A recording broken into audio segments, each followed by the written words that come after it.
Welcome, dreamers, to another quiet journey through science and story. Here, we slow the world down. We breathe with the tides, drift among the stars, and wander through the hidden corners of knowledge. Tonight, let your mind rest azure. Curiosity drifts free. If this gentle voyage brings you peace, let it ripple further. Tap like, leave a thought in the comments. Share this moment with someone who needs calm. And if you wish to return for more slow stories of science, subscribe. So the next time we set sail, you'll already be aboard. Now, settle in, close your eyes, and let's begin. Above your head, in the quiet night sky, the moon drifts silent, steady, and impossibly far. Yet its invisible fingers reach across space, touching the surface of our world. The ocean listens to its call, rising and falling in a slow, ancient dance. Tonight, you will drift with that rhythm, feeling the moon's quiet pull in every breath you take. You stand for a moment in the cool stillness of night. The air is soft against your skin, and the world feels wrapped in a silvery hush. Above you, the moon hangs suspended, not by strings or by magic, but by the quiet mathematics of space. It is an ancient companion, older than the oldest mountains, older than the first forests, watching over Earth through eons of change. You notice how it seems to follow you as you move, gliding between tree branches, slipping over rooftops, and floating in the open sky. It is an illusion. Of course, your movement shifts the way you see it, but still, it feels as if the moon is keeping pace, as if it refuses to let you walk alone in the dark. It is not just light that the moon gives you. Its pull is subtle but real, a silent force you cannot touch, but can feel in the way the world moves.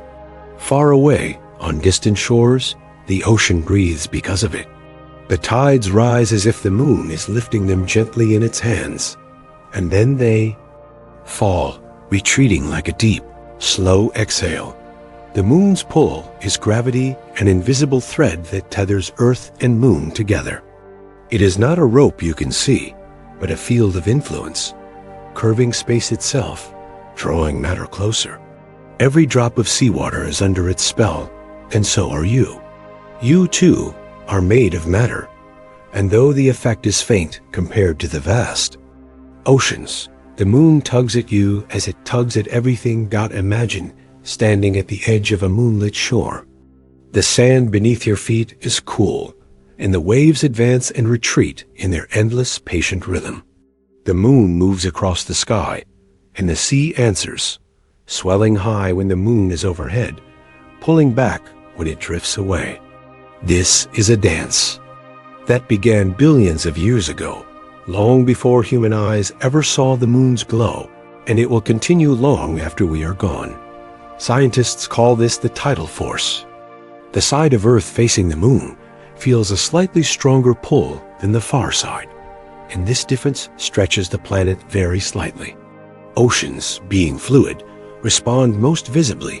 They bulge toward and away from the moon, creating two high tides and two low tides each day. It is a quiet, elegant system. You might think of it like breathing. Inhale, exhale, rise, fall. And just like breathing, it happens without thought, without pause. If you were to stand still for hours on the shore, you would feel the water creeping closer, each wave just a little higher than the last, until the tide turns and the waves begin to shrink again. The moon does not rush this movement. It guides it slowly, almost imperceptibly, like a lullaby that lengthens time. But the moon's influence is not limited to water. Its pull helps steady the very axis of our planet. Without it, Earth's tilt might wander chaotically, and the seasons would shift unpredictably. The moon's presence gives us the stability to have spring, summer, autumn, and winter in their gentle, predictable order. Life has grown used to this pattern. Without it, the world might be very different, perhaps too changeable for us to thrive. The moon also slows Earth's rotation, ever so slightly. Long ago, a day on Earth lasted only a few hours. The tides, dragged across the planet by the moon's pull, act like a brake, transferring energy from Earth's spin into the moon's orbit. Over millions of years, this has stretched our days to the 24 hours we know now, and the process continues still. If you could watch a clock that measured eons instead of seconds, you would see the days growing longer, so slowly that no human lifetime could notice. There is something humbling about knowing that the length of your day, the shape of your seasons, and the heartbeat of the tides all trace back to the same silent companion in the sky. It has been shaping our world in ways you feel but cannot see, like the steady hand of a guide you never quite touch. You close your eyes and imagine you are drifting upward, past the air, past the clouds, into the blackness where the moon lives. From up here, Earth turns below you, a blue sphere brushed with white. You can see the tides moving across its surface, slow ripples, traveling around continents, drawn to follow the moon's path. It is as if the oceans are reaching up to greet it, pulled by a longing older than life itself. The moon, too, is moving. It circles Earth at a distance of about 384,000 kilometers. If you could drive a car through space at highway speed, it would take you more than 4 months to reach it. And yet, its presence feels close enough to touch with your eyes. Its face is marked by craters and plains, scars from ancient impacts and frozen seas of lava. These dark patches, called Maria, are vast plains of solidified basalt, formed when meteors cracked the moon's crust long ago. They give it that familiar pattern, the man in the moon, that some cultures see, the rabbit or the goddess, that others imagine.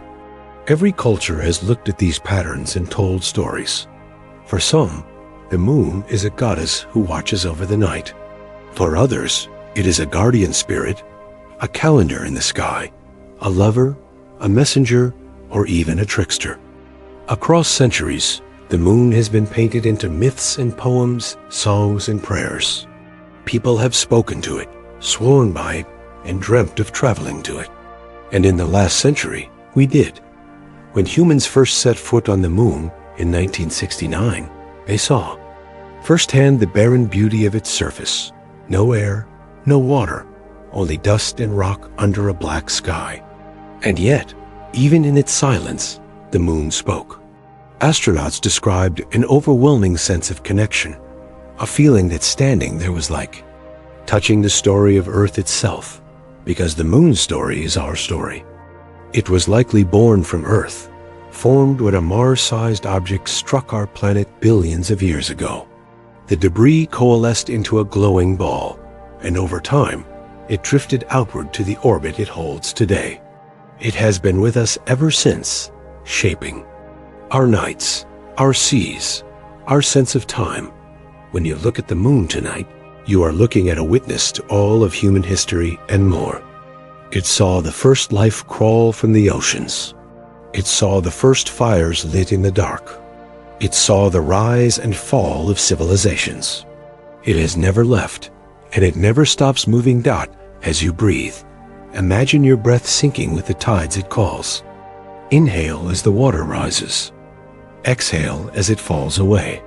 The moon's pull is steady, but your mind can drift with it, letting each thought be a wave that comes and goes. You do not need to hold on to any of them. The moon does not hold the waves, it simply invites them to move. The night deepens.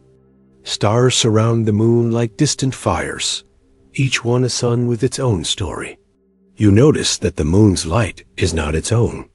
It is a reflection of the sun's, a soft echo of a much brighter blaze.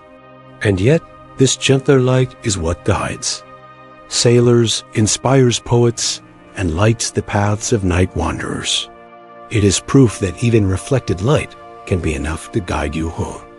There is peace in knowing that something so constant is always overhead. Whether you are awake or asleep, the moon is moving, pulling, guiding. Its cycle of phases marks the passage of time. New moon, crescent, quarter, gibbous, full each stage, a different face, but always the same body, the same quiet force. Feel the weight of that rhythm in your own life. Just as the tides have a pattern, so do your days and nights, your seasons of joy and rest. The moon reminds you that change is part of this cycle, and that no phase, no matter how dark, is permanent. Soon, your eyes grow heavy. The moon's glow becomes a blur. Its pull is still there, but now it feels like it is pulling you inward, toward dreams. You sense the same calm tug that moves the oceans, drawing you toward sleep, toward the next step in your journey tonight. And as you drift, you begin to wonder if the moon can pull the seas. What other forces, invisible and patient, might be shaping you right now? The tides are like the lungs of the planet. Inhale as waters rise, exhale as they fall away. Beneath the surface, currents swirl and stretch in response to the moon's motion. You are part of this breath, your own chest rising and falling with the same timeless cadence. The moon still hangs above you, its silver light spilling over the surface of the sea. You can almost feel its quiet pull in your body, as if your own breath is tied to the rhythm of the waves. The ocean is breathing slowly, deeply, endlessly. It inhales when the tide rises, drawing water toward the shore. It exhales when the tide falls, letting the sea slip back into itself. It is not a hurried breath. It does not race to be finished. Each rise and fall stretches across hours, moving with a patience that belongs to the oldest rhythms on earth. This is the ocean's slow breath, and it has been going on for longer than any memory, longer than any human history. You stand at the water's edge, toes sinking into cool sand. The tide is coming in. Each wave reaches a little farther up the shore, as if the sea is reaching. For you, the moon is moving in the sky, and the ocean responds without hesitation, as though the two are locked in a silent conversation. In this breath, there is no separation between sky and sea. The moon's invisible fingers stroke the ocean's surface, and the ocean answers in kind. The connection is not just above the water, it reaches deep below, beneath the surface, in the shadowed world where sunlight fades to blue and then to black. The water is not still, it is always in motion. The rising and falling tides send slow, powerful currents sweeping through underwater valleys and over ridges that stretch for thousands of kilometers. Some of these currents travel along the seafloor, hugging the contours of mountains you will never see. Others drift high above, in layers of water warmer than those below. When the tide rises, these currents carry warmth and nutrients from one place to another, feeding ecosystems that depend on this slow exchange. Tiny drifting creatures, plankton, are lifted and lowered by the water's breath, rising toward light when the tide comes in, sinking into darkness when it retreats. Larger animals, too, feel this movement. Fish follow the flow to find food. Whales and dolphins travel along the invisible roads of the current. Guided by a map written in water. It is easy to think of the ocean as one vast, featureless expanse, but it is full of shapes: mountains, valleys, plateaus, trenches. It shapes the way the tide moves. The currents bend and twist around these features, like wind through a forest. They slow down in some places, speed up in others. In narrow straits, the water rushes through with enough force to shake the seafloor. In broad bays, it spreads out, flowing like a long side out above. You see only the smooth swell of the tide. But below, it is a tapestry of movement, woven together by the moon's pull. The ocean's breath is more than a simple rise and fall. It is a cycle that links every coastline, every island, every stretch of open water. When the tide rises on one shore, it falls on another far away. Somewhere, as you watch the water inch closer to your feet, there is another place, where the shore is slowly emerging from the retreating sea. You imagine standing in both places at once, inhaling here, exhaling there, feeling the entire planet. Breathe. The moon is the main conductor of this rhythm, but the sun plays its part too, joining the pole or softening it depending on where it stands in the sky. For now, though, you focus on the moon's steady guidance. Its pull does not just lift the water directly beneath it. It stretches the entire ocean. That stretching is what creates two bulges, one facing the moon and one on the opposite side of the planet. As Earth turns, you pass through these bulges, and the tides appear to rise and fall. Here, in the quiet night, you feel that motion not as a fact in a book, but as something in your bones. The air carries the scent of salt. The sand shifts beneath. Your weight as the water returns, grain by grain, ripple by ripple. Your breathing falls into sync without effort. Inhale wave creeps closer. Exhale wave slips away. The sound is hypnotic, a layered rhythm. The hiss of foam, the deep, low rumble of the water moving against itself. The occasional splash of something unseen breaking the surface. You close your eyes. You picture the ocean, not as separate bodies, Atlantic, Pacific, Indian, but as one connected breath. The continents are like great stones in a single stream, shaping the current but never stopping it.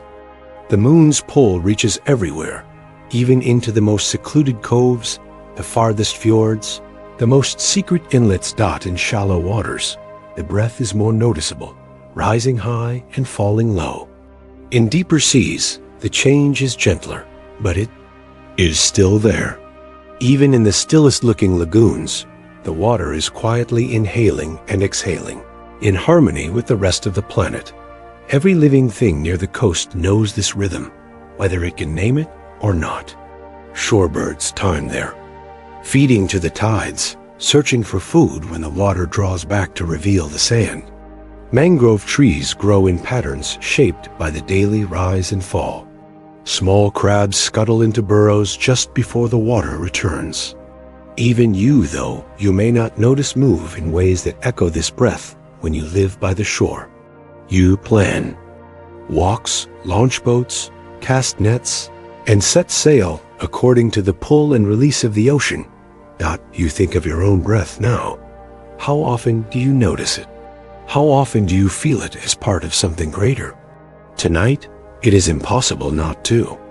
The air enters your lungs, and it feels as though it passes through the same pathways that guide the ocean's currents. You breathe in and out, and the world breathes with you. The ocean's slow breath is not always calm. In some places, the tides rush in with such speed that the water churns like a river in flood. In others, the shift is so slight you might not see it unless you watch for hours. But everywhere, it is happening, as constant as the turning of the earth itself. Scientists can measure these movements with precision tide gauges on piers, satellites high above, instruments anchored deep in the water. But numbers alone cannot capture the feeling of standing here, watching the ocean rise under the moon's spell. There is a sense of belonging in it, a reminder that you are part of something vast and interconnected. Your heart beats in its own rhythm, but it is never far from the oceans. Your breath is your tide. Your tide is your breath. Somewhere beneath you, a current is passing, perhaps carrying the beginnings of a storm's energy from one shore to another, or carrying warmth from a tropical sea toward colder waters.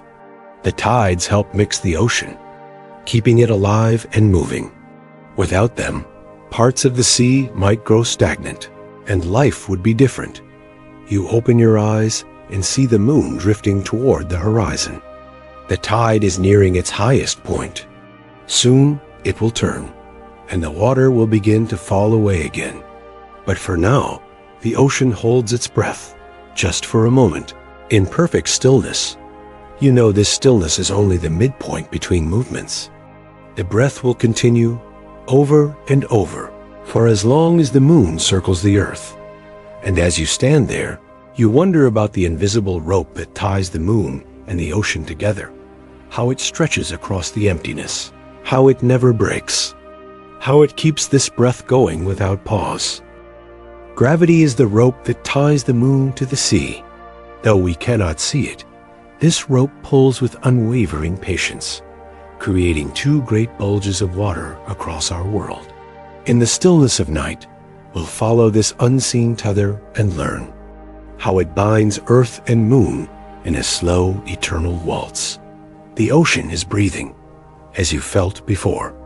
Its inhalations and exhalations rise from a force that is both everywhere and nowhere to be seen. Tonight, you will follow that force upward, outward, beyond the waves, until you find the rope that holds this breath together. It is not made of hemp or steel. It has no fibers, no strands. It does not twist or fray. And yet, it is stronger than anything you could tie with your hands. It stretches across hundreds of thousands of kilometers, from the rolling surface of the sea to the cratered face of the moon. This rope is gravity. Gravity is not just a pull downward. It is a pull between. Every bit of matter, every grain of sand, every drop of water, every stone on the moon's surface tugs on every other bit of matter in the universe. The more massive the object, the stronger its pull. The closer to objects are, the tighter their connection. The moon, though smaller than Earth, is massive enough to reach across space and draw the oceans toward it. This is the rope you feel in the tide. Not a physical cord, but the bending of space itself, the way matter curves the invisible fabric around it. If you could see gravity, you might picture Earth and Moon resting on a great, invisible sheet. Each presses into it, making a dip, and the two dips are linked by a subtle slope. The oceans, like beads on that sheet, roll gently toward the moon's side, not because something is pushing them, but because the space beneath them is curved. But the pull is not the same everywhere. The side of Earth facing the moon is closer, so it feels the moon's tug more strongly. The far side feels it slightly less. This difference, tiny when measured in numbers, has a great effect when spread across the entire globe. It is this uneven pull that creates the two great bulges of water, one directly beneath the moon, the other on the opposite side of the planet. As Earth spins beneath these bulges, we experience them as two high tides each day. The rope of gravity is steady, but it is not rigid. It allows motion, and in that motion lies the dance. Imagine the moon not as a static ornament in the sky, but as a partner in an endless waltz with Earth. They turn together, the moon circling once every 27 days, Earth spinning once every 24 hours. The rope between them keeps their steps in time, guiding their movements so neither drifts too far nor comes too close. This waltz is not only graceful, it is patient. Gravity does not rush. It has been pulling the oceans toward the moon for billions of years, and will go on doing so for billions more. Even now, as you stand by the shore, the rope is at work, holding this connection in place. The ocean surface is rarely still enough for you to see the tide as a single bulge, but instruments confirm it. Satellites map the shape of the sea, showing that the moon's influence creates not a uniform rise, but a shifting pattern of high and low, moving around the globe like the hands of a slow liquid clock. In some places, the rope's pull is clear and dramatic. The tide rises several meters, revealing and then swallowing entire stretches of shore. In others, the change is small, a gentle lift you might not notice unless you stayed long enough to watch it. But the rope is always there, pulling in ways that do not depend on your awareness. This invisible tether does more than move water. It also slows Earth's spin, as the bulges of water dragged slightly ahead of the moon by Earth's rotation pull back on the planet. This constant tug transfers energy from Earth's rotation into the moon's orbit, causing the moon to drift slowly away from us, about 4 centimeters each year. Over millions of years, this has changed the length of our days. Long ago, the sun rose and set far more quickly. Now, we have the 24-hour rhythm we know. It is a reminder that the rope is not fixed in length. It is stretching ever so slightly as the waltz continues. The partners are moving apart, but their connection remains unbroken. You look up at the moon, imagining the rope not as a straight line, but as something alive, vibrating with the music of tides, humming with the energy of moving oceans. If you could place your hand on it, you might feel the pulse of the planet itself. This is not the only rope in the universe. Every star holds its planets in place with such a tether. Every planet holds its moons. Even you are held to Earth by your own personal strand of gravity, keeping you grounded, keeping you part of this dance, whether you choose to join it or not. The beauty of this rope is that it is shared. The moon pulls on the ocean, yes, but the ocean pulls back. Earth pulls on the moon, and the moon tugs back with equal force. It is a relationship of balance, not dominance. Without the moon, Earth's tides would be smaller, shaped mainly by the sun. Without Earth, the moon would wander alone, perhaps drawn into the orbit of another world. Its dance changed forever. You step back from the water, but the rope remains. You could travel to the highest mountain, the deepest valley, the most distant desert, and still it would connect you to the moon. It is as much a part of you as your own heartbeat. Think of all the stories told about ropes and threads, those that tie us to our loved ones, those spun by fate, those that guide travelers through the dark. This rope is older and surer than any of them, and it will remain long after your own stories have ended. And yet, it is quiet. You will never hear it creak or snap. You will never see it sway in the wind. Its strength is in its invisibility, its patience, its constancy. When you watch the tide come in, you are watching the rope pull. When you watch it go out, you are seeing the rope release. Neither motion is final. Both are part of the same ongoing embrace. As the night deepens, you imagine following the rope all the way to the moon. You picture yourself climbing it, hand over hand, through the darkness, feeling the pull grow stronger with every step. In your mind, you rise above the ocean, above the clouds, until Earth curves beneath you, wrapped in its shimmering skin of water. From here, the bulges are visible, not enormous, but graceful. Two swells moving with the planet's spin. You see how they follow the moon, not perfectly, but with the lag of water's own weight and motion. The rope keeps them connected, but not locked in place. The moon is closer now. Its surface is stark, bright in some places, shadowed in others. You reach out to touch it, feeling the cold dust beneath your fingers. Here, the rope feels taut, humming with the energy of the connection. You sense the same pull in your own body, the same quiet force that binds you to Earth, to the sea, too. Everything that has mass. Gravity is not just the rope between moon and Earth. It is the thread in the fabric of the cosmos. Without it, there would be no orbits, no tides, no planets, no stars. The ocean would not breathe. The moon would not waltz. You would not stand here, watching it all. You let the image fade, returning in your mind to the shoreline. The tide is changing now, the rope loosening just enough for the water to slide back toward the deep. Above, the moon continues its path, never once letting go. You breathe in, feeling the pull. You breathe out, feeling the release. And you wonder what happens when another force, bright and powerful, takes hold of the rope and joins the dance. The sun, too, lends its power to the sea's motion. Sometimes it joins forces with the moon, lifting tides to their highest crests. Other times, it softens the moon's influence, creating gentle, lower tides. You'll drift through these patterns, tracing light and shadow across the ocean's surface.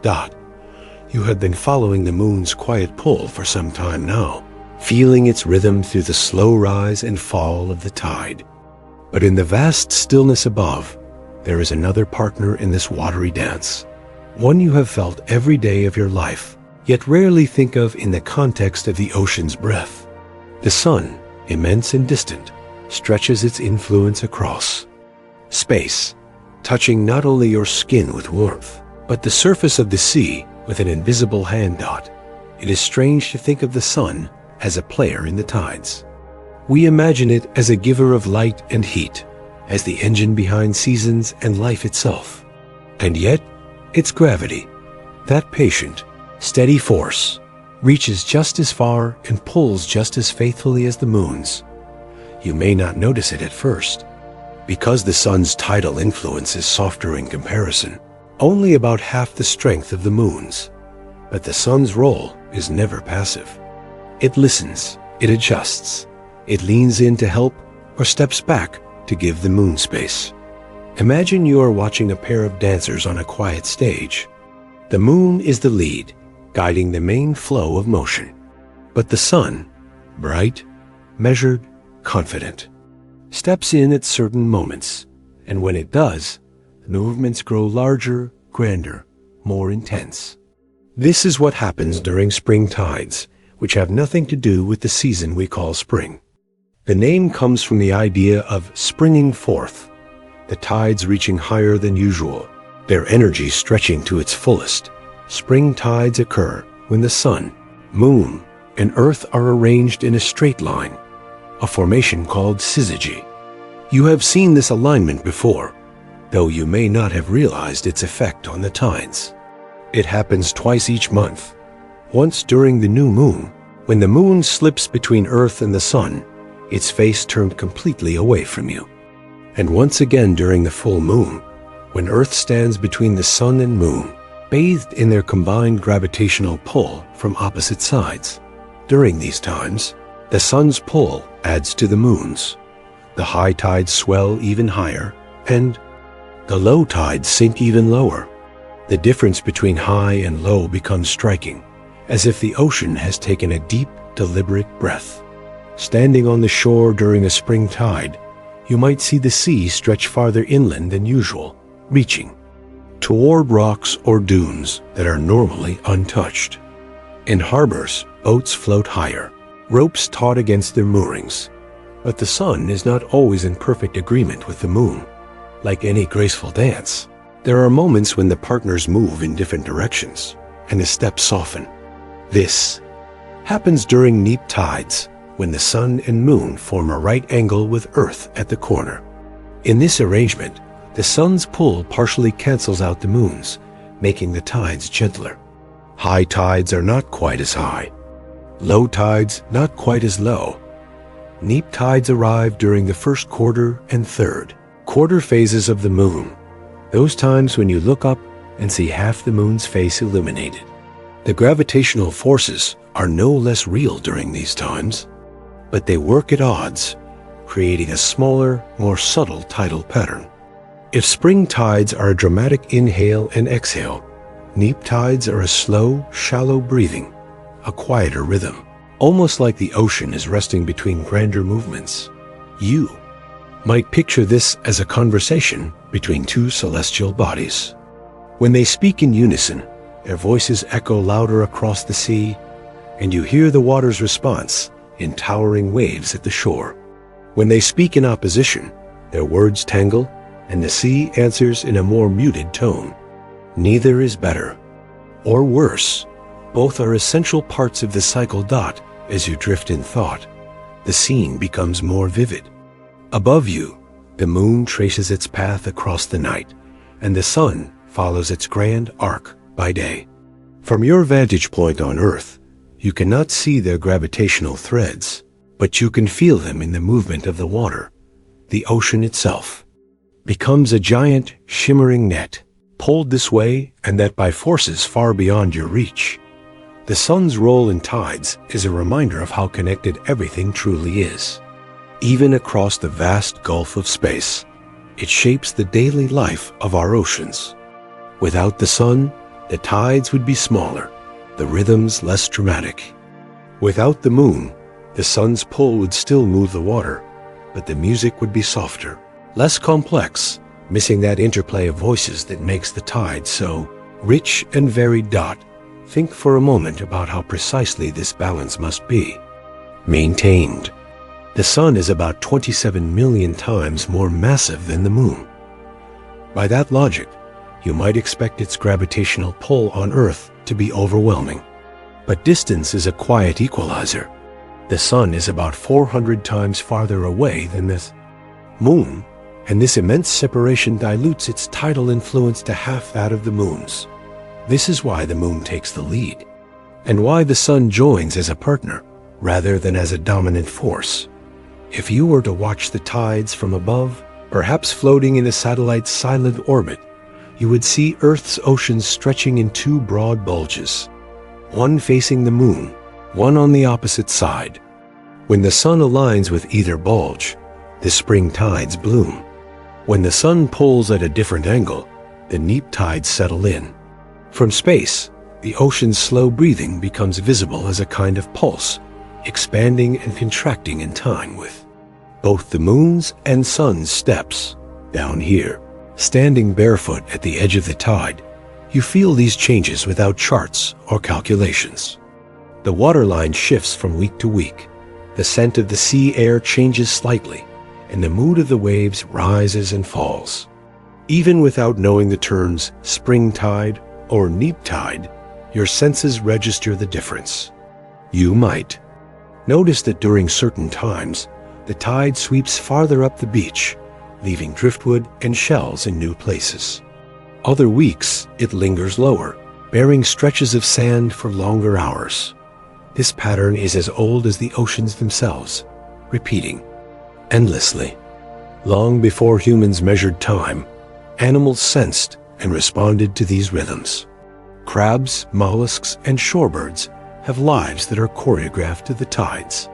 Fishermen for millennia have set out in boats according to these lunar and solar alignments, and coastal villages have adapted their routines to the push and pull of the sea. Even today, satellites and tide gauges confirm what ancient observers learned by simply watching. The sun and moon together create a living pattern, woven into the planet's very heartbeat. The dance is so dependable that it can be predicted centuries in advance. Tidal charts are not guesses. They are the written music of this cosmic duet. As you listen to the soft wash of waves in your mind, you begin to sense the beauty of this predictability. There is comfort in knowing that, no matter what happens, here on land, the tides will continue their steady breathing. The sun will rise, the moon will change its face, and together they will draw the waters into motion, again and again. Without fail. In this slow certainty, you find yourself breathing in time with the ocean, your inhale matching the rising tide, your exhale the falling one. The sun's warmth, the moon's silver light, both are woven into that rhythm. It is a pattern you can trust, a rhythm that will be here long after your own footsteps fade from the shore. And yet, in this quiet reliability, there is still room for wonder. For while the sun's and moon's pulls seem constant to you, the truth is that their relationship and the tides it creates is slowly changing over vast stretches of time. The moon drifts away from Earth at the pace of a fingernail's growth each year, and with it, the tides will subtly shift. The sun, too, is evolving, and in distant ages, the balance will be different. But for now, here in this moment, you are held in the embrace of their dance. You stand between them, feeling the pull of both, knowing that the waves before you are the visible trace of an invisible conversation between two celestial bodies. And as the tide withdraws in a slow shining curve, you begin to sense that this story is not just about gravity or water. It is about time itself and how it flows through the ocean like a second, deeper current. Twice a day, every day, the tides rise and fall in a rhythm as constant as your heartbeat. Across sandy shores and rocky coves, this cycle shapes life itself. We will slow down to match this rhythm, letting the turning of the earth be our lullaby. And in that gentle turning, you may feel your own place in the planet's quiet dance. You stand at the water's edge in the soft light of morning. The horizon is pale, brushed with the faint colors of dawn, and the air carries the cool scent of salt. At your feet, the tide is on the move and almost imperceptible shifting, like the ocean taking a long, slow breath. It is easy to think of the sea as something restless, always moving without order. But as you stand here, if you wait long enough, you will see the pattern emerge. The water will creep higher, claiming more of the sand, then pause at its peak, and then slowly retreat. This happens not just once, but twice each day. 2 high tides, 2 low tides, in an unbroken cycle that has been flowing for as long as the seas have touched the shore. This rhythm is as sure as the turning of the earth itself, because that's exactly what it is. The tides are a marriage of 3 great motions: the pull of the moon, the influence of the sun, and the earth's own steady rotation. Together, they create a heartbeat you can measure not in seconds, but in hours, one that is felt by every coastline, every estuary, every inlet on the planet. As the earth spins, different places move into and out of the moon's gravitational embrace. When the part of the earth where you stand is facing the moon, water gathers toward it, creating a high tide. 12 hours later, when your place on earth is turned away from the moon, another bulge of water forms on the far side of the planet. Another high tide, born from the inertia of the moving ocean. Between these 2 high tides lie 2 low tides, the times when your shore is between the bulges, when the sea pulls back to gather elsewhere. It is a gentle, ancient metronome, set by the turning of a sphere through space. And yet, it is not perfectly even. The cycle is tuned not to the clock on your wall, but to the moon's journey across the sky. This means the tides arrive about 50 minutes later each day, like a slow, beautiful drift in time. Fishermen have known this for generations. They don't mark their work only by hours, but by the tide tables pinned to the wall of the harbor's small cafe. The birds know it too, the sandpipers that arrive exactly when the mudflats are exposed, probing for crabs and tiny clams. Even the shells you find along the beach are shaped by this rhythm, their curves and spirals formed by living creatures that grow in step with the sea's pulse. If you close your eyes now, you might feel it not as a sound or a vibration, but as a kind of background movement in your awareness. High tide is fullness, abundance. Low tide is space, emptiness. And between them, the sea is always on its way to somewhere else. In some places, this daily rhythm is dramatic. Along the Bay of Fundy in Canada, the difference between high tide and low tide can be over 50 feet. Boats moored at low tide sit on bare mud, their keels tilted awkwardly, waiting for the sea to lift them again. In other places, the tide's movement is a whisper, just a few inches, barely enough to notice unless you're watching carefully. But whether loud or quiet, the rhythm carries on without fail. It does not pause for storms or seasons.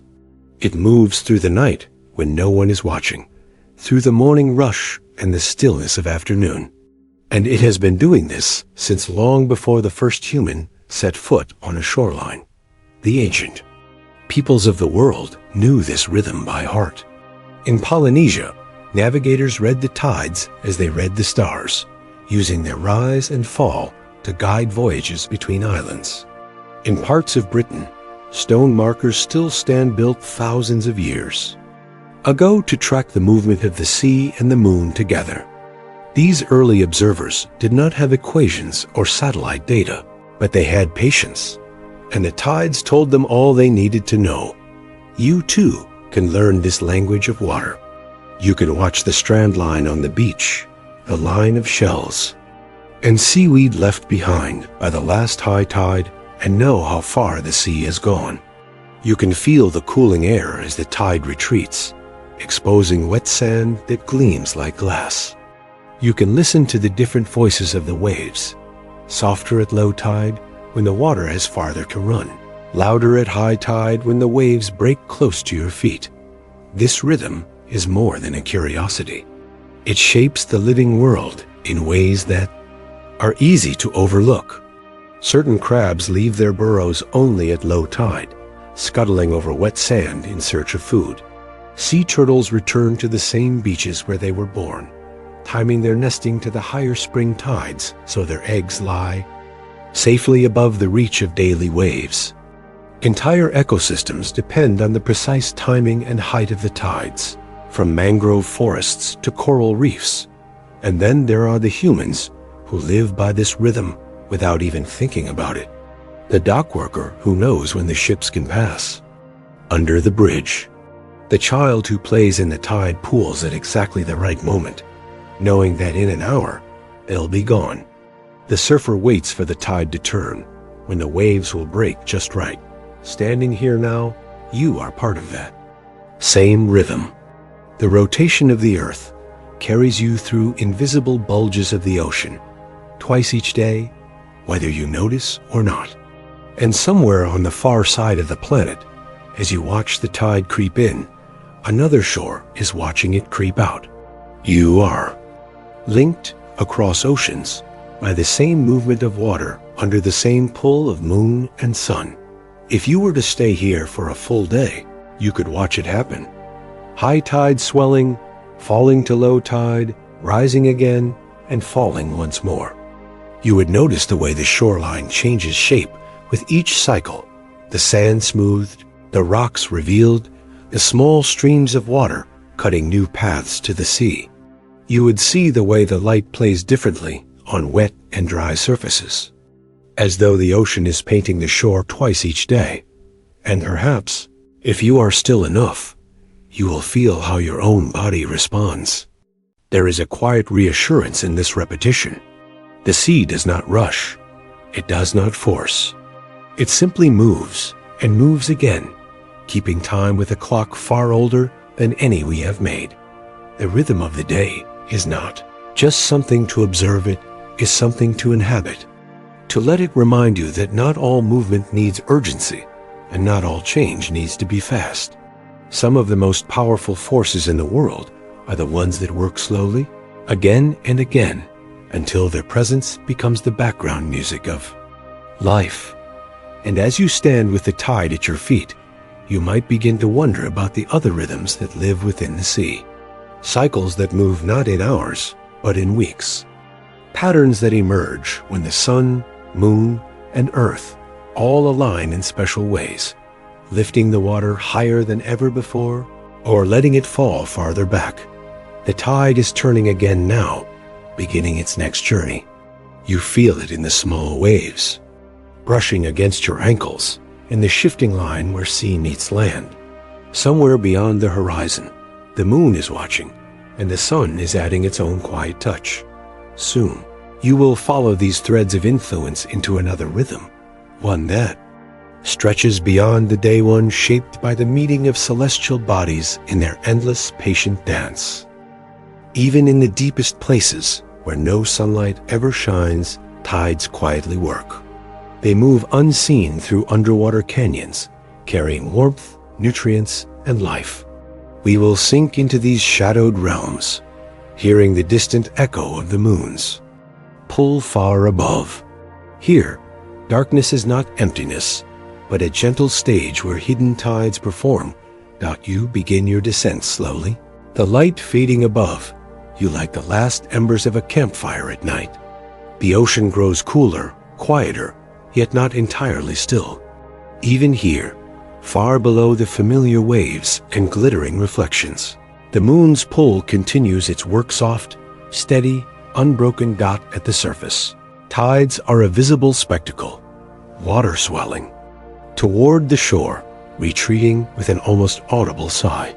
But down here, there is no shore, no sand underfoot, no horizon. Here, tides move like whispers through underwater valleys, a shifting breath that you cannot see until you feel it in the pressure of the water against your skin. The deep sea is often thought of as a place untouched by the rhythms of the surface world. Yet, it is not separate, it is part of the same pulse. When the moon tugs at the ocean, her influence does not stop at the first layers of water. It reaches downward, bending and stretching the sea's very body. The pull is faint compared to what you know above, but it is enough to set immense quantities of deep water in motion. These are the internal tides, waves of water that travel not on the surface, but within the ocean itself. They move along invisible layers where cold, dense water meets slightly warmer, lighter water. You can imagine them as ghostly waves, rolling silently hundreds of meters beneath the surface, their crests and troughs hidden from the sunlight. Like their surface cousins, these tides are guided by the moon, and to a lesser extent, the sun, but their journey's different. When they encounter the rugged contours of the ocean floor mountains taller than Everest, trenches deeper than any valley on land, they bend, break, and spill their energy into the surrounding waters. This energy stirs the deep, mixing layers that might otherwise remain still for centuries. You drift near a steep undersea cliff, your vision dim in the filtered blue-gray. A current slides past you, not strong, but insistent. It carries tiny flecks of organic matter, what scientists call marine snow. This snow is not cold, but it falls endlessly, made of fragments of plankton, bits of shell, the soft remains of life from above. Internal tides sweep it into new paths, delivering it to creatures that wait patiently in the darkness. A squat lobster clings to a ledge, its antennae swaying in the current. A ghostly white sea cucumber rests on the sediment, sensing the faint arrival of food. These animals never see the moon, never feel the sunlit tides rolling on beaches, yet their lives depend on those distant forces. You pause in the water column, surrounded by shadow. The stillness is deceptive. Sensors placed here by scientists have recorded subtle back-and-forth motions, repeating with the precision of a heartbeat 12 hours and 25 minutes apart. Even in a place where sound barely carries, the rhythm continues. Like a song too low for human ears, internal tides are not just quiet passengers in the deep. They are part of a greater cycle of life and climate. As they break upon undersea ridges, their churning action helps move oxygen and nutrients into waters where they are needed. They connect the surface to the depths, carrying the signatures of faraway storms, seasonal changes, and the moon's timeless pull. Imagine for a moment the scale. These hidden tides can span hundreds of kilometers in length. Some rise from the seafloor like immense, slow-motion hills of water, taller than skyscrapers. Yet their passage is almost imperceptible unless you are watching with the right instruments, or you are one of the silent creatures who has adapted to live in their path. Scientists studying them often deploy long chains of sensors anchored to the ocean floor, waiting for months to capture the faint swaying patterns. They have discovered that these deep tides may help regulate the entire planet's heat. Warm water from the surface is carried downward, cooler water rises in return. And over long timescales, this mixing helps balance Earth's climate. You move deeper still, where the last traces of surface light vanish entirely. Here, only the occasional flicker of bioluminescence breaks the darkness. Soft sparks in the void. A small jelly drifts past, pulsing gently, its glow like a lantern in the night. The tide carries it along a path it does not choose, but it does not resist.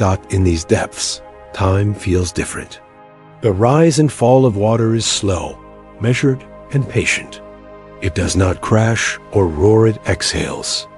If you close your eyes, you might imagine you are inside the lungs of the ocean, feeling each breath as it moves around you. And just as lungs nourish the body with air, these deep movements nourish the ocean with life.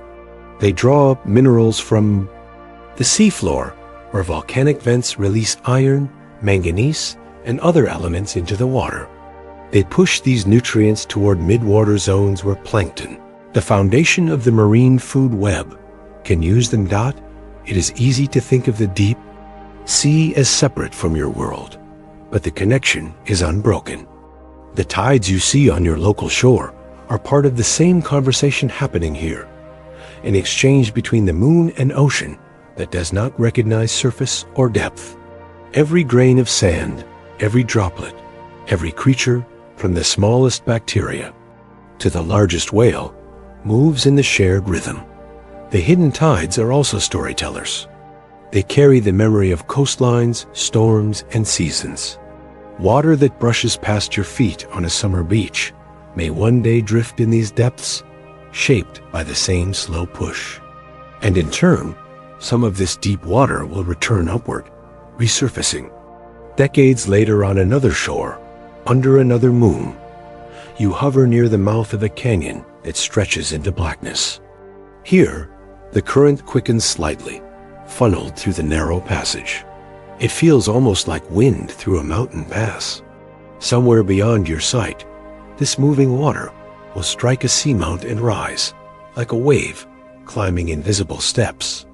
In that moment, nutrients locked in darkness will lift toward the light, beginning another journey. The creatures of the deep have evolved to read these patterns as you might read the sky. Some rise and feed when the tides bring food-rich water. Others hide in sheltered pockets, waiting for the currents to change. The rhythm shapes their days and nights. Though down here, those words have no meaning in terms of light. Their calendar is written in motion dots slowly. You ascend again, though still far from the surface. The water brightens to a dusky blue. You notice subtle swirls, eddies left behind by the tides passing. They are the fingerprints of the moon's touch, pressed into the ocean like gentle signatures dot in the quiet. You realize that the tides above and the tides below are inseparable parts of a whole. The ocean is not layered in isolation. It is connected, flowing, breathing as one body. The moon's pull is felt everywhere at once, just expressed differently in each place dot as you float there. Suspended between darkness and light, you sense a truth. The deep ocean's secret rhythms are not truly hidden.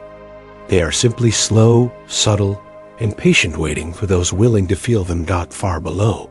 The last pulse of the internal tide fades into the canyon. Far above, the surface tide begins its slow turn.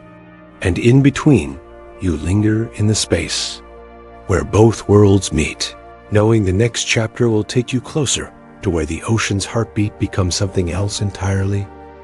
The tides sculpt the edges of our world, pulling grains of sand, carving cliffs, and leaving behind patterns in the wet earth. Here, at the water's edge, you can feel the moon's artistry in every ripple. The land and sea meet here in endless conversation. The shoreline is not a line at all, but a restless boundary that shifts and redraws itself with each breath of the ocean dot. You stand where two worlds meet. Beneath your feet, the sand is cool and damp, holding the memory of waves that have just withdrawn. Ahead, the water rests for a moment, its surface trembling with soft reflections of the sky. Behind you, the land stretches away into the stability of rock, soil, and roots. Yet here, at this edge, nothing is ever fixed. The shore is always in motion dot with each tide. The boundary shifts, sometimes advancing to touch your toes, sometimes retreating so far that wet sand glitters for hundreds of steps. The moon, from far above, draws the ocean forward and then lets it slip away again. It is a painter who never stops, a sculptor whose hands never tire. If you watch closely, you see how the water's return is never quite the same as its departure. A gentle wave rises, then melts against the sand, leaving tiny rivulets that weave intricate paths back toward the sea. They form miniature rivers, carving valleys in the sand no wider than your fingers. The next wave erases them and writes new lines, just as a breeze smooths the wrinkles in a sheet. Some days the changes are subtle. A line of seaweed shifted a little higher up the beach. A new scattering of shells, a few stones rearranged. Other days, the shore transforms dramatically overnight. A storm far offshore might send waves that pound the sand, carrying it away in long ribbons. Cliffs may crumble at their base, dropping stones into the surf where they will be polished for decades. Until they are smooth enough to fit in the palm of your hand. The shoreline is not only shaped by the water, it also shapes the water in return. As waves approach, the slope of the beach and the contours of the seabed bend and refract them, changing their energy. A steep beach makes waves rise sharply and break with force. A gentle slope lets them curl and spill softly. The tides bring the ocean's vastness into conversation with these subtle details, creating a language you can read if you know how to listen. Consider the grains of sand beneath your feet. Each one has traveled far, broken from a mountain or coral reef long ago. Waves and tides carried them here, sometimes from miles away, sometimes from the next bay over. In each shift of the tide, some grains are taken, others delivered. The shoreline you see today is not the one you saw yesterday, and tomorrow it will change again. In estuaries, those places where rivers meet the sea, the conversation becomes even more complex. The tide flows in, pushing against the river's current, slowing it, sometimes even reversing its direction for a while. Then the tide retreats, and the river surges forward once more, carrying silt and nutrients toward the open ocean. This rhythm nourishes vast wetlands, where reeds sway and shorebirds stalk the shallows.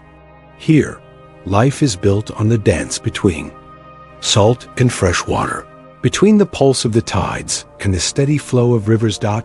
You might imagine the shore as a still frame, like a photograph. But this is only how we see it in the brief time we stand here. In truth, it is more like a film with no final scene, an endless sequence of motion, erosion, and renewal.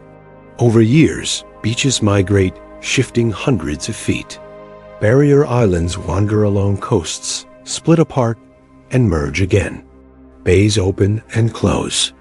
Even the rocks you see, seemingly eternal, are being worn down grain by grain. Sometimes the shoreline moves so slowly that generations pass without noticing. In other moments, it can leap forward or fall away dramatically. Storm surges can redraw coastlines overnight, swallowing dunes and creating new inlets. Earthquakes can lift entire stretches of shore above the tide's reach. Yet after every upheaval, the slow sculpting continues, pulled by forces that have shaped coasts for billions of years.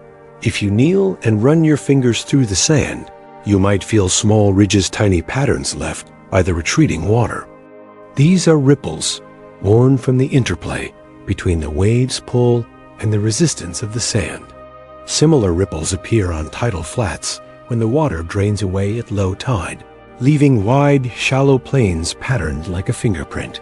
Even in miniature, the forces that shape continents are here in front of you, written in a language of texture and light. Life here learns to move with the shoreline's restlessness. Crabs burrow quickly, staying ahead of the advancing water. Shorebirds time their feeding to low tide, when sand and mud are exposed. Mussels and barnacles cling tightly to rocks, closing themselves off during dry hours and opening to feed when waves return. The shoreline is their home, but it is never the same home twice. The moon is not the only hand at work. The sun adds its own pull, combining with or opposing the moon's influence. When their forces align, tides are higher and lower than usual spring. Tides that stretch far up the beach and far out to sea. When their poles are at right angles, neap tides bring only gentle rises and falls. These rhythms overlay the daily cycle, creating longer patterns you might sense if you spend many days here, watching carefully. Even the wind plays a role. Onshore winds push water toward the coast, raising sea level locally. Offshore winds pull it away, revealing more of the beach. Over seasons, storms carve away sand, and calmer weather lets it return. And far beneath the surface, deep ocean currents, shaped by temperature, salinity, and the rotation of the earth, also influence how shorelines change. At night, the shore feels different. The tides still move, unseen in the darkness, but your senses shift. You hear the sound of waves more than you see their shapes. You feel the cool dampness of the sand more than you notice its patterns. In the dark, the edge between land and sea feels thinner, as though you could step across into another world. The moon's reflection stretches across the water, and for a moment, it seems to be pointing toward you personally, inviting you to walk into its light. In the morning, the evidence of the tides is everywhere: lines of foam, fresh deposits of shells, the faint smell of salt carried inland. The air is crisp, the light new. Footprints made the day before may be gone, washed away in the night. The shore remembers nothing except the moment it is in. Now, the longer you stay, the more you notice the shore's memory is not stored in single places, but in the flow of movement itself. The sand you stand on may travel down the coast, bit by bit, carried by longshore currents. It may join another beach entirely, or sink into the sea to rest until storms stir it again. The shoreline's true shape exists not on any map, but in time, in the endless procession of forms it takes. As you walk along this edge, you become part of its story. Your footprints press into the wet sand, filling with tiny pools of water. In minutes or hours, the tide will smooth them away, just as it does with the marks of every creature and every storm. This erasure is not loss. It is simply the way. The shore keeps space for what comes next. You pause, listening to the hush of waves, feeling the pull and release mirrored in your own breathing. The horizon glows faintly, hinting at the vastness beyond. The same tides that touch your feet also touch faraway coasts, shifting sands on distant islands, shaping shores you may never see. You are connected to them through this shared motion. And in that connection, you realize the shoreline is not an end or a beginning. It is a meeting place, a moment in a conversation that began long before you and will continue long after. The land leans toward the sea leans toward the land, and between them, the moon keeps time. The waves advance once more, reaching toward you. You step back, letting the water claim the sand again. In its retreat, it leaves behind a single, perfect shell, smooth, unbroken, shaped by years of tumbling in the surf. You pick it up, feeling the curve against your palm, wondering what journeys it has taken to arrive here at your feet. And somewhere in that wondering, you sense another question forming about what lies just beyond this edge, beneath the waters that never truly rest. From tiny crabs to towering mangroves, countless beings live by the clock of the tides. Their lives are measured not in hours, but in the moon cycles. Tonight, we'll wander tidal pools and marshes, meeting the creatures who know the moon better than we do. Here, the shoreline becomes a living calendar, written in shells, feathers, and shifting sands. The air is salt-sweet, cool against your skin. You stand at the edge where the ocean breathes, where water slides forward to greet you and slips away again in a slow retreat. This is not just the meeting place of land and sea. It is a living stage, where the actors follow a script written in the language of the tides. You take a step forward. The sand beneath your feet squishes, heavy with water. Tiny air bubbles rise to the surface, as if the earth is quietly exhaling. A cluster of periwinkle snails clings to a rock nearby, their spiral shells catching the light. They know something. You are only beginning to understand that here, time moves differently. For these creatures, the passing of a day is not measured by sunrise and sunset alone, but by the moon's pull. When the tide recedes, they retreat into their shells, sealing themselves away from the drying air. When it returns, they emerge to feed, drink, and breathe in the wet abundance it brings. You crouch down, your hand brushing against a mat of green. Sea lettuce. A sudden flicker catches your eye. A sand crab, half buried, disappears deeper into the cool shadows beneath the surface. These crabs live in the liminal zone, where no human can comfortably dwell. Too high, and the sun bakes. Them, too low, and the waves sweep them away. So they time their movements with exquisite precision, reading the sea like a clock. The tide pool in front of you is a miniature world. Barnacles stand like tiny cathedral towers, their stone-colored shells opening and closing in rhythm with the water's flow. Small fish, no longer than your finger, dark among the shadows. An anemone sways, its tentacles curling inward, where a drop of water falls too suddenly upon it. You notice how every being here lives by patterns, not random ones, but ancient, inherited rhythms. These cycles are etched into their instincts, just as a heartbeat is etched into yours. They do not need a calendar. They are the calendar. A little further along the shore, the tide has retreated to reveal a ribbon of mud flat. It glistens in the fading light, and with it, another society awakens. Mud skippers emerge, balancing between worlds, neither fully fish nor land creature. They blink up at you with wide, glassy eyes, their fins propped against the mud like hands.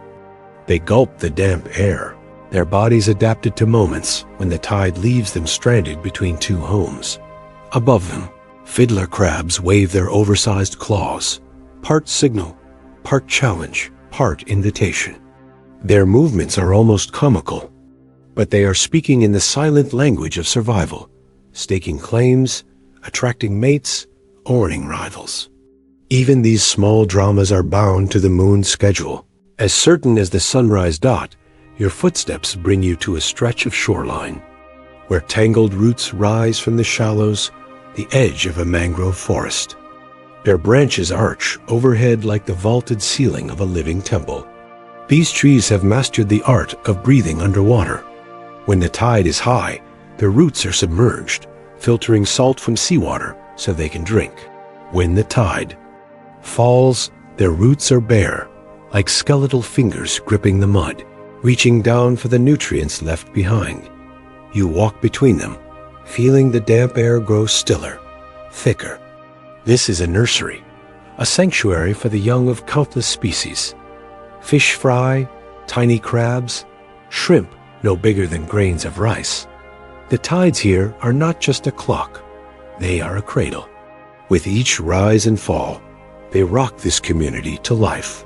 Somewhere, nearby, a great blue heron steps silently through the shallows, its long neck coiled like a spring. It strikes suddenly, and a silver flash disappears in its beak. Even for the hunters of the air, the moon is a silent partner. The heron's fishing. Ours follow the sea's invitation dot. It occurs to you that the creatures here do not resist the tide. They do not fight its changes or seek to escape its influence. Instead, they lean into it. Their bodies, habits, even their hopes are woven into its ebb and flow. They are living proof that life can be most abundant, not when it controls its surroundings, but when it moves in harmony with them. The wind shifts, bringing with it the scent of the open sea. You imagine all the lives beyond your sight. Sea turtles that time their nesting to the highest tides, so their eggs lie safely above the reach of ordinary waves. Tiny plankton drifting in vast, unseen migrations, rising toward the surface at night and sinking again by day, moved not only by light, but by the moon's subtle gravity. You think of the horseshoe crab, a creature older than the dinosaurs, whose eggs hatch in synchrony with the spring tides. To the human eye, it may seem like chance, but to the horseshoe crab, this is destiny. The timing ensures that their young meet the sea when it is fullest and most generous dot all along the shore. In ways both obvious and hidden, life is tied to this slow, gentle breathing of the earth and moon together. And in a way, so are you. The pull that moves the tides also tugs at your own body, for the water in your cells is kin to the water in the sea. You are not separate from this rhythm. You are part of it. The light is fading now, and the water is turning silver in the dusk. The tide begins its return, creeping up to erase your footprints. Around you, the shoreline comes alive in quiet preparation. Crabs scuttle back toward the higher rocks. Anemones unfurl. Fish slip back into the deepening pools. You realize this is not the end of their day, but the continuation of their circle. They do not speak of beginnings and endings. They speak of returns that you step back onto the dry sand, feeling the evening air settle on your skin. The ocean whispers, patient and unhurried. These creatures have shown you that time can be measured in a softer way, not in numbers, but in the turning of the earth, the leaning of the moon, the steady dance of water dot, and as you listen, you begin to wonder about the tides you cannot see, the ones that shape the world far beyond this shore, in waters too deep for light to enter. The moon is patient, shaping the earth not just in days, but across ages. Its pull has slowed the planet's spin and sent itself drifting ever farther away. The tides we know are only a fleeting chapter in an ancient, ongoing story. Tonight, we sink into oceans that no longer exist and drift forward to ones not yet born. You are floating not in today's ocean, but in one that belongs to another age. The water is warmer, shallower in some places, deeper in others. You can almost feel the coastlines rearranging themselves beneath you, continents sliding, mountains rising, valleys drowning. The moon above you is larger in the sky, closer, brighter, more commanding. Its pull on the waters is stronger than you have ever known. You feel it tug at the sea beneath you, lifting it higher, letting it fall lower, over and over, in a rhythm. Older than any human memory dot in this ancient time, the days are shorter. Not just in the way summer days feel short, because they pass so quickly, but in the actual turning of the planet. The Earth spins faster. There are more sunrises in a year than you are used to. Where now you know 24 hours, the people of this. Time, if there were people, would have known only 21 or even 20. Not that anyone is here to measure. The only witnesses are the waves, the wind, and the life that pulses with the tides. This difference, you realize, comes from the moon's patient hand. Over billions of years, its gravity has been slowing the Earth's spin, almost imperceptibly just. Milliseconds added to each day over centuries. You wouldn't notice it living your life, but the planet notices. The oceans notice. Even the air notices. And as the Earth slows, the moon is quietly drifting away, retreating at a pace you could almost outrun about the speed your fingernails grow. Each year, a little farther. Each century, a little smaller in the sky. The moon's retreat is no escape. It is a dance one in which the lead changes slowly. The tides, created by the moon's pull, also push back. As water sloshes around the globe, it rubs against the seafloor, losing energy as heat and giving some of that momentum to the moon. The result, Earth turns a fraction slower. The moon moves a fraction farther away. This is not a breakup. It's a long, slow reshaping of the relationship. You drift further back in time. Now the moon looms so close, it almost seems to press down on the horizon. The tides are colossal. Twice a day, massive walls of water roll in and out, reshaping the shorelines. Entire regions vanish beneath the tides and then reappear hours later. For life here, this is not a nuisance, it's an opportunity. In the shallow tidal zones, life evolves rapidly, adapting to the changing conditions. Plants and creatures learn to survive both in water and out. Their shapes and behaviors molded by the moon's unending push and pull dot in this primeval ocean. Coral reefs grow where none will exist in your time. Strange, jelly-like creatures float, by their delicate forms shimmering in the ancient sunlight. The air is thicker, richer with gases from volcanoes and the slow breathing of the seas. The moon's gravitational pull stirs not only the water, but the very pace of life on Earth. Got you think about time itself, how it isn't a constant, unchanging river, but something that can stretch and shift. Here, days are shorter, months are shorter too. A year is still a year, defined by Earth's journey around the sun, but within it, there are more days, more tidal cycles. The heartbeat of the ocean is faster, and life keeps its time to that rhythm. The scene begins to drift forward. Millions of years pass like the slow turning of a page. The moon has stepped back slightly. The tides are still powerful, but they have begun to soften. Earth's rotation has slowed just a little more. The days stretch longer. The continents continue to wander, and with them, the seas rearrange themselves. New shorelines are born. Others sink into memory. Civilizations begin to rise, but you pass them quickly. They are only brief flashes in the vast timeline. People chart the tides, fish by their cycles, plant crops according to the moon's phases. They build harbors, shaped to catch the high water and release ships to the low. To them, the moon is a clock, a lamp in the night, a god in the sky. They don't yet know it is also a sculptor of time itself. You drift into the present. The moon is 384,000 kilometers away now, just as you remember it from your own nights on the shore. The tides are familiar, predictable enough to set your watch by, gentle enough to make you think they have always been this way. But they haven't.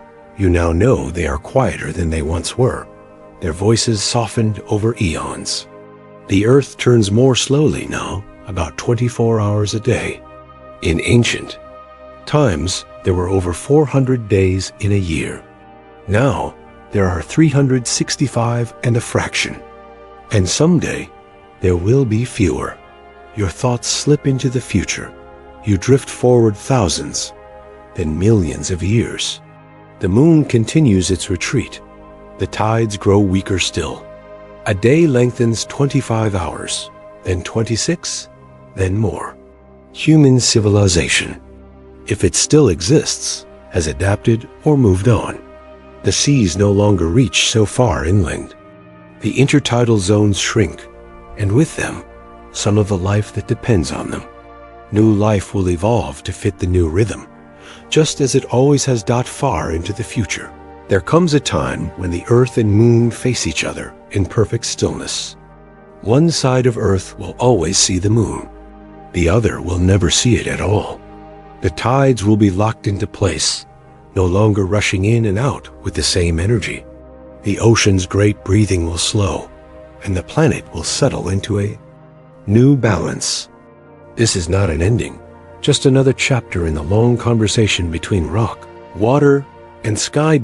It's strange to think of the moon as both a companion and a distant traveler. Even now, as you picture it high above, it is slightly farther away than it was when you began listening to this story. The change is so small, it feels impossible, but it is real. Time itself is being rewritten in the language of tides. You imagine standing at a shoreline in each of these different ages: ancient, past, far future, and your own present. The smell of the air changes. The shape of the waves changes. The length of the shadows changes. You begin to see how the moon is not just something that lights the night, but something that has shaped the length of your days, the seasons of life, the history of the Earth. All of this from a slow, silent exchange of energy between two celestial bodies, one spinning, one orbiting. No noise, no visible signs, just a quiet reshaping of the very framework of time. You realize you too are part of this story. Every breath you take, every heartbeat, every tide you've ever watched, they all carry the subtle mark of the moon's touch. And now, as you float in thought, the edges of the scene begin to dissolve.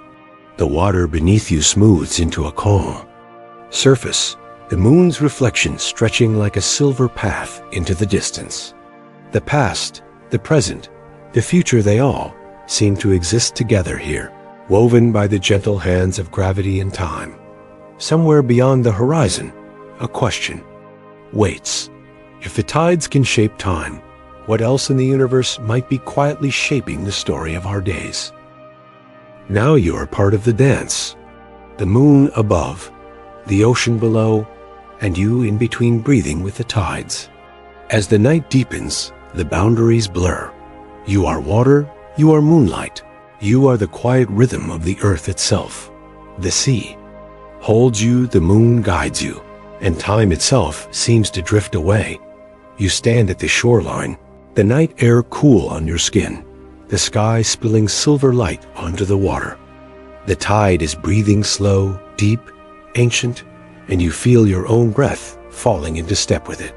The moon hangs above you like a patient teacher, guiding each wave, each rise and fall, each soft retreat. The boundary between yourself and the world feels thinner here. Your heartbeat seems to echo the quiet pulse of the waves. Your thoughts grow slower, softer, as though the moon is smoothing them down like wind, pressing a calm hand over tall grass. This is not simply the ocean moving. This is a conversation. Between the earth and its moon, a gentle tug, a shared rhythm that has lasted for billions of years. You are standing in the middle of that conversation now.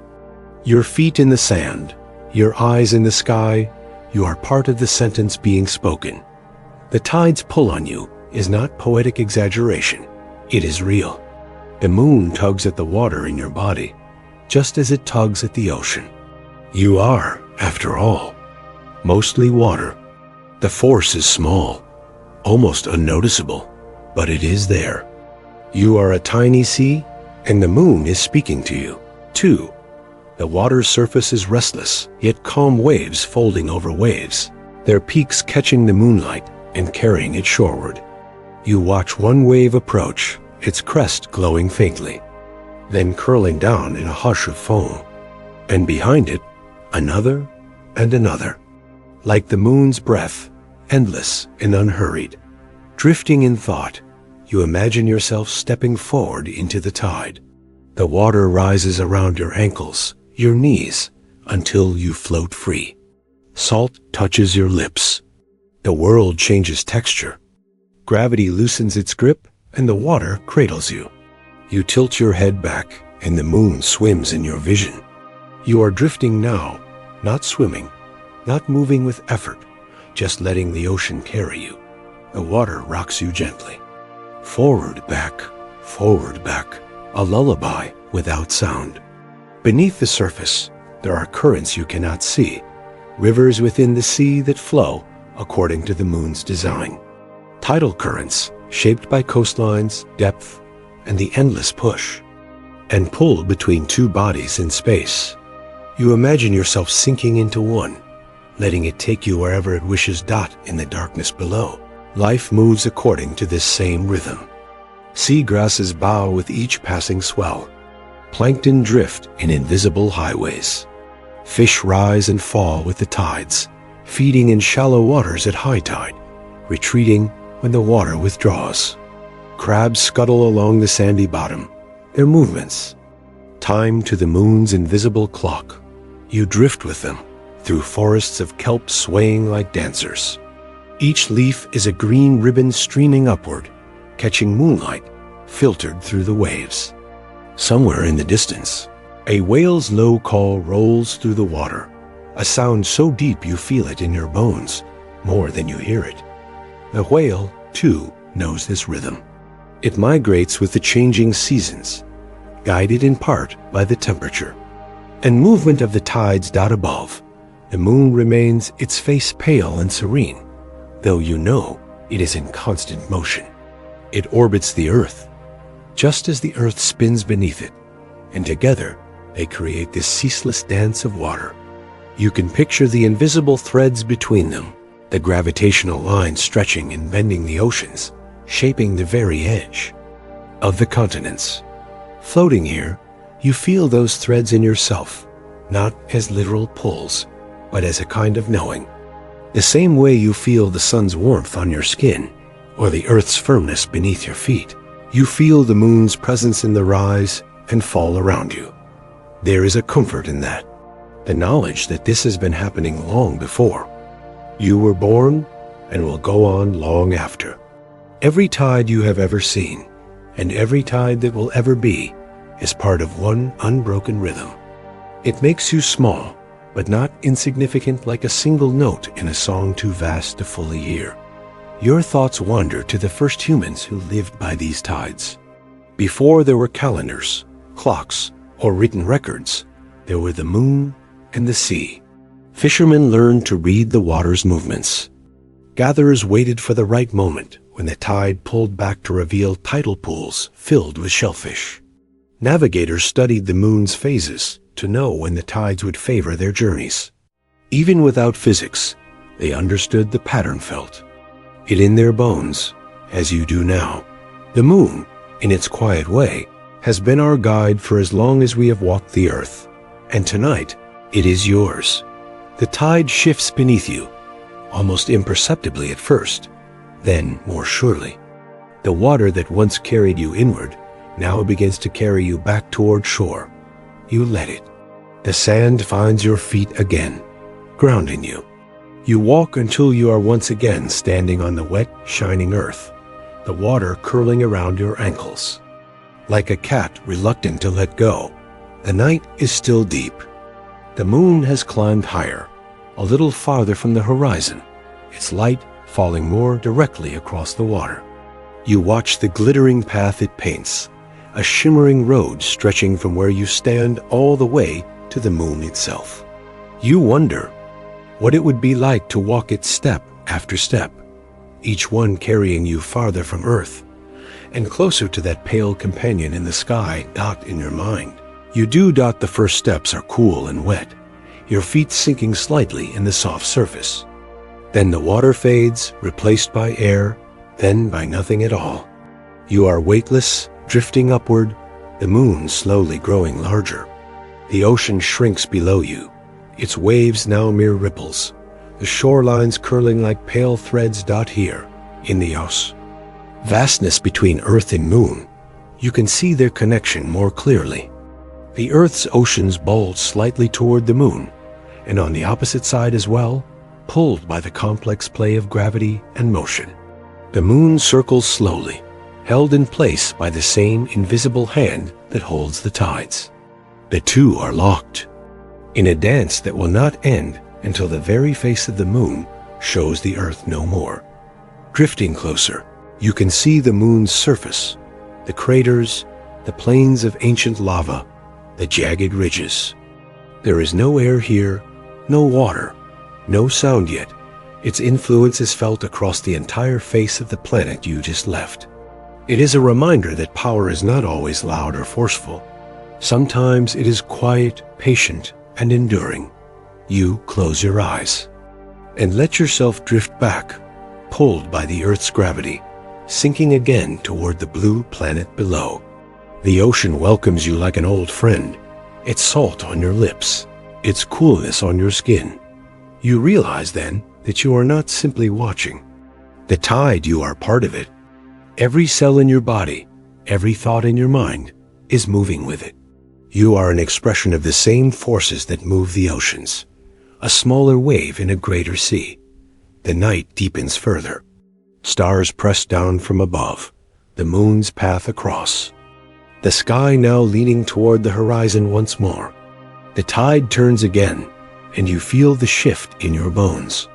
In this moment, there is no separation between you, the moon, the sea, and the earth beneath it all. You are all drifting together, part of the same slow dance dot, and as you close your eyes, you wonder not about where the tide is going next, but about what other rhythms might be quietly shaping the world around you, waiting for you to feel them.